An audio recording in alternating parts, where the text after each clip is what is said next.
Davey, one each here up in Dingwall. Sum it up for us. Don't watch Sports Scene.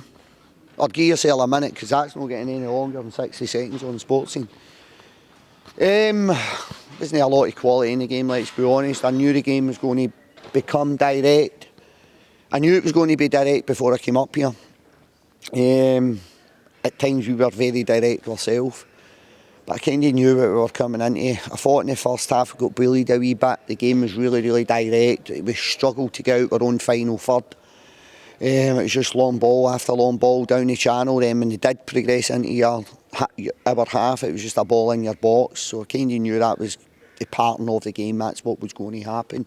Don't think we dealt with it very well, albeit I thought the back three were magnificent in defending their 18-yard box.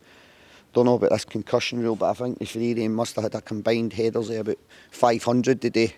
You might have 20 a week or something like that. So got him in at half time, had a wee chat with him. We had to change the shape in the first half. We had a 3-5-2, but it wasn't quite working, so we dropped wee Brucey in and we became a 3-4-2-1. That kind of got us to half time. And then second half we went back to the 3-5-2, obviously, with Joel and Brucey playing a wee bit further up the park together. And then they score. We had to change something at that point, because it was just relentless pressure. Just ball in behind you, struggle with your clearance, pick the next ball up, put it in your box, get a corner, get a free kick, get a throw and put that in your box. And I don't mean that in a snobbish way, because I've played that way myself, and we were at times like that's what we were doing today, because the game becomes a wee bit scrappy. It was two formations that kind of nullified one another, if I'm honest, but they gained the territory a wee bit better than what we did. And that really was the game. I think wee Brucey must have kicked the ball twice today. I don't think we had any supply lines up to Brucey, Curtis, until Curtis went on, to be fair. But in terms of Joel and Brucey, I don't think they had a lot to try and get on the end of today. We really struggled to progress the ball up to them. But wee Brucey being wee Brucey, he's one of the best finishers in the league. Get the ball in the box, and wee Brucey 9 times out of 10 is going to stick it away for you. So he probably it's his only shot and goal. No, I think I had one after that, didn't he, with his left foot, but we'll not talk about that one. But you get the ball in the box, so it actually comes through a wee bit of play. I think Shinnie picks up the second ball, drops it into Curtis. Curtis spins it in behind the corner. Curtis done really well to link up, because I think there was about 2 or 3 fouls on Curtis at that point, but he's managed to, I thought the ref was going to blow, but Curtis managed to get on it, plays it round the corner. Wee Brucey makes his run and sticks it away.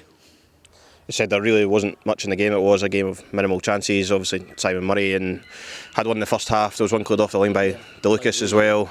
Simon Murray took his goal, but you said Bruce hasn't really had a kick all afternoon, bullied by the big 3 centre halves. So not bullied's wrong. I know what you're saying there, but I think it lacked any type of quality up to our front 2, front 3 at times. Stephen Kelly was very similar.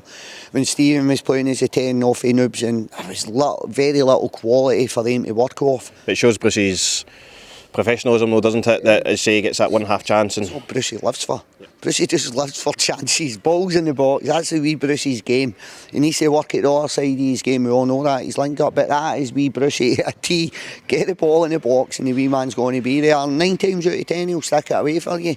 He's a constant threat, and it would have been easier maybe to take him off and put Curtis on with Joe and try and go a wee bit more direct, but we found a kind of a solution, I'm going to say. Drop back Joel in as a 10, put Curtis on. Then I thought wee Brucey came to life a little bit more, because the back three and the goalkeeper then had an out ball in terms of Curtis was winning his aerial duels, and wee Brucey was getting on the end of flick-ons. We were picking up second balls. Mo went on, which really helped with the physicality, and he won a lot of his headers, won a lot of his duels, turned it in behind. So that was really the story of the game, wasn't it? Like, in all honesty, there wasn't a lot in it. It was 2 sets of players, like good intensity, good application, lacked a wee bit of quality. But again, as a supporter, as a manager, I just want to see my players out there grafting, and I think you can say everybody that was on that part today put a shift in. Everybody, including the Ross County players. Yeah, absolutely. Obviously, Bruce took his goal well. Went to VAR. What's your kind of thoughts at that stage, especially after him scoring against St Mirren as well? I've got a mad Italian doing my analysis, and trying to get any information out of this man is a nightmare. So I'm on the, like, what's happening? I don't know. Like, that's your job. I need to know. The angle is not good. So Sean Kelly, were the players sitting behind me? Yes. Aye, so Sean, he said he thought it was off, eh? So I'd actually resigned myself to it not being a goal, and then I've kind of turned round to go and walk back and sit in my seat depressed. And big parts went, I think it's on because of the way the referee was moving or whatever it was, because I think the refs actually dropped back into our half, opposed to maybe walking up to where the offside would be. So Pat says, I think it's on, and then the goal came. So it seemed to last forever, but it must have been tight, I would imagine. It was tight. I got a video of it as well, and there certainly wasn't much in it. Who played him on? I've not seen it. Was it Nightingale? I think it was. Nightingale, the right centre back. Right centre back. Was he no on tight? No, sorry, it might have been. Was it Baldwin? In Baldwin. I was going to say it must have been the centre back Nightingale because I think Nightingale was locked on to Curtis. You know your football better than that.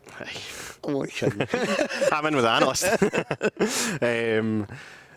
Last bit, just Mikey Devlin obviously came off towards the end there with a bit of heavy knock. How is he? Is he okay? No, it's his ankle. Is it? It's his ankle. Aye, so it opened up. He had a wee nip in the first half. It's his left ankle, so it's not the ankle he's had surgery on. So for me, that was the biggest thing. I was concerned that it was a reoccurrence of a previous injury that he had a nightmare with previously. So I'm actually, whatever the injury is, I'm just really happy for Mikey that it's not the same ankle. It's not the one he's had problems with over the years. So it's his left ankle and there's a wee bit of swelling there, but that's what you'd expect. So hopefully he's available for the next game, because what's the next game? It's not a big game, is it?